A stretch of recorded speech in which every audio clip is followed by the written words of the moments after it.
Assalamualaikum warahmatullahi wabarakatuh. Di sini saya akan melanjutkan presentasi tentang perbedaan ilmu kalam, tasawuf, dan filsafat. Perbedaan di antara ketiga ilmu tersebut terletak pada aspek metodologinya. Ilmu kalam berpangkal pada pengakuan akan dasar-dasar keimanan sebagaimana yang disebutkan dalam Al-Quran, yang kemudian dilanjutkan dengan pembuktian secara rasional tentang kebenarannya dan menghilangkan keraguan-keraguan yang terdapat di sekelilingnya dengan alasan-alasan logika. Pada dasarnya, ilmu ini menggunakan metode dialektika, dikenal juga dengan istilah dialog keagamaan. Sebagai sebuah dialog keagamaan, ilmu kalam berisi keyakinan-keyakinan kebenaran agama yang dipertahankan melalui argumen-argumen rasional. Sementara itu, filsafat adalah sebuah ilmu yang digunakan untuk memperoleh kebenaran rasional. Seorang filosof mempelajari sesuatu persoalan dengan cara yang objektif dan dimulainya dengan keraguan-keraguan terhadap suatu persoalan. Setelah dipelajarinya, ia baru keluar dengan suatu pendapat yang dipercayainya dan dibuktikan kebenarannya. Adapun ilmu tasawuf adalah ilmu yang lebih menekankan rasa daripada rasio. Oleh sebab itu, filsafat dan tasawuf sangat distinktif sebagai sebuah ilmu yang prosesnya diperoleh dari rasa.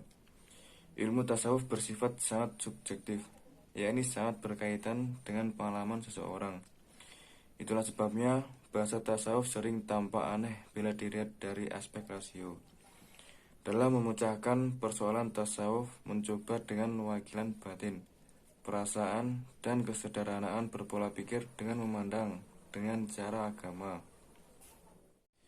Selanjutnya, hubungan antara ilmu kalam, tasawuf, dan filsafat. Dalam kaitannya dengan ilmu kalam, ilmu tasawuf mempunyai fungsi sebagai berikut.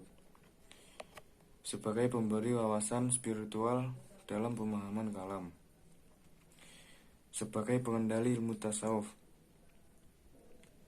dan sebagai pemberi kesadaran rohaniyah dalam perdebatan-perdebatan kalam. Secara umum, istilah tasawuf sering digunakan untuk menyebut sekelompok muslim yang memperhatikan dengan sungguh-sungguh seruan Allah untuk menyadari kehadirannya, baik di dunia maupun di akhirat, di mana mereka lebih menekankan hal-hal batiniyah di atas lahiriah, kontemplasi di atas tindakan, perkembangan spiritual di atas aturan hukum, dan pembinaan jiwa di atas interaksi sosial. Pada tingkat teologi, misalnya tasawuf berbicara perihal ampunan, keagungan, dan keindahan Tuhan. Secara sederhana, dapat disimpulkan bahwa korelasi antara filsafat dalam Islam dan tasawuf adalah sebagai berikut. Filsafat lebih bersifat teoritik, sementara tasawuf lebih bersifat praktik. Artinya, antara filsafat Islam dan tasawuf sama-sama berupaya untuk mengantarkan manusia agar memahami keberadaan Allah, di mana filsafat sebagai sarana teoritis yang dapat mengantarkan manusia kepada keyakinan praktis. Keyakinan praktis ialah yang menjadi wilayah tasawuf. Jadi, tujuan belajar filsafat Islam adalah untuk mencapai wilayah tasawuf.